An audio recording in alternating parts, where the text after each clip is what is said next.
Опасность у нас далеко не только с неба. Хочу на этом тоже акцентировать внимание. Мы не просто так говорим, что украинский режим он преступный. В марте этого года задержали 3 человек по обвинению в диверсионной деятельности.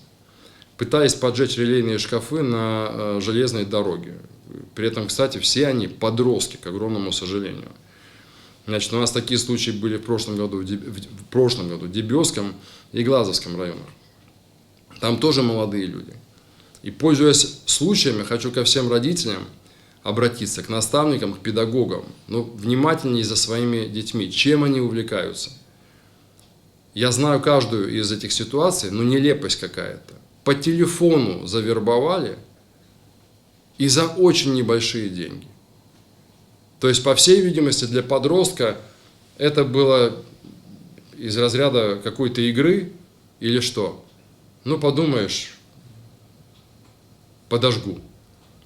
При этом во всех школах, техникумах, вузах постоянно проводятся встречи и на конкретных примерах, когда такие же подростки получают уже реальные сроки, мы пытаемся достучаться на этих примерах, что делать этого не надо. Но все-таки еще раз обращаюсь к родителям и педагогам, внимательней за детьми.